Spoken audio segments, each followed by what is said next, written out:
Olá! Nesta análise, a gente vai mergulhar em um dos momentos mais decisivos de qualquer venda, o tal do contorno de objeções.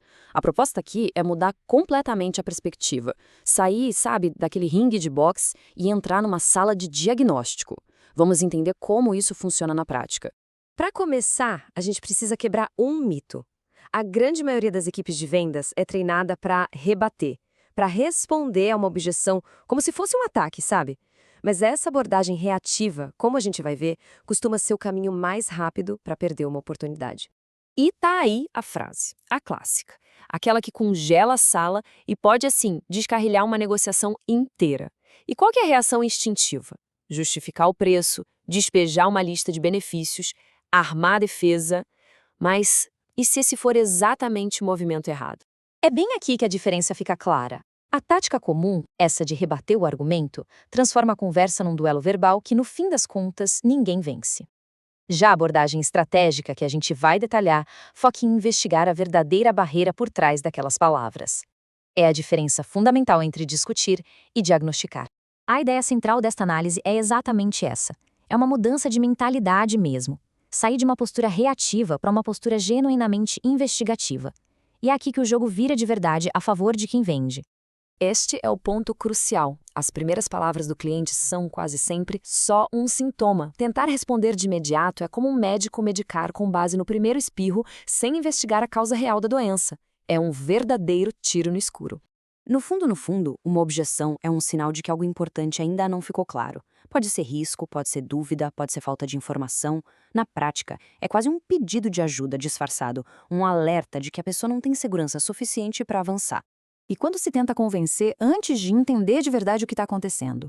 O efeito é o exato contrário do que se espera.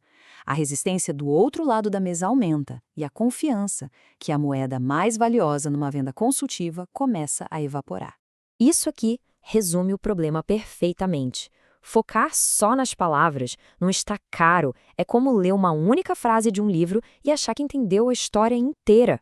O contexto, a situação da empresa, as metas da pessoa, as experiências passadas, é onde a verdadeira barreira se esconde.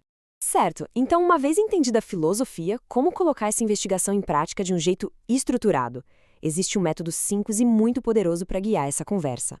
O processo tem 4 etapas bem definidas. O primeiro passo é acolher. É mostrar que a preocupação foi ouvida, sem julgamento. Algo como, entendo a sua preocupação com o investimento. O segundo passo é explorar. Aqui começam as perguntas investigativas para ir além do sintoma. Pode me ajudar a entender melhor o que torna o preço uma barreira nesse momento? O terceiro, clarificar. É validar o que foi descoberto, como um médico confirmando o diagnóstico. Então, se eu entendi bem, a questão principal não é o valor em si, mas sim garantir que o retorno venha no prazo esperado. E só então, no quarto passo, conduzir. Agora sim, com a barreira real na mesa, se responde ao ponto específico e se combina o próximo passo. Agora, vamos ver como esse método funciona na prática, decodificando algumas das objeções mais comuns que toda equipe de vendas ouve por aí. E vamos começar com ela, a campeã de todas. Está caro. Já sabemos que a resposta não é justificar o preço. A missão é entender o que essa frase realmente esconde. O que será que essa frase está sinalizando, hein? Será que o valor não ficou claro o suficiente? Ou talvez não haja urgência e o preço é só uma desculpa para adiar? Pode ser também uma comparação com uma solução que não tem nada a ver, ou, o que é muito comum, um medo real sobre o retorno daquele investimento. Percebe como essa pergunta muda completamente a dinâmica? Ela não é defensiva. Pelo contrário, ela abre a porta para uma conversa sobre valor e risco, convidando a outra pessoa a revelar o que realmente está por trás daquela hesitação. Outro clássico que serve como uma cortina de fumaça. Preciso pensar é vago de propósito e, se não for investigado, pode deixar uma negociação no limbo para sempre. Psicologicamente, preciso pensar é uma forma educada de não dizer não ou de não admitir uma dúvida. Ninguém vai de fato sentar com uma planilha para pensar. É um sinal de que tem uma dúvida ali, que não foi dita, um medo de tomar a decisão errada ou simplesmente a falta de um critério claro para bater o martelo. E, de novo, uma pergunta que funciona como um bisturi. Ela ajuda o cliente a transformar aquela barreira vaga e nebulosa em um ponto específico e tangível. E um ponto específico, a gente sabe, pode ser resolvido. Já a vagueza, não. Mas olha, essa abordagem não sobrevive como um esforço individual. Para que funcione de verdade, ela precisa se tornar parte da cultura da equipe. E é aqui que o papel da liderança se torna absolutamente estratégico. A responsabilidade do líder aqui se divide em duas grandes frentes. A primeira é mais filosófica. É preciso padronizar na equipe inteira que objeção é um sinal a ser investigado, não um ataque a ser rebatido. E treinar o time incansavelmente a ouvir e fazer as perguntas certas. A segunda frente é usar isso como uma ferramenta de gestão. Mapear onde as objeções mais aparecem, usar esses dados para encontrar falhas no processo e, claro, usar casos reais do dia a dia para treinar a equipe continuamente. E aqui está a grande virada de chave para a liderança.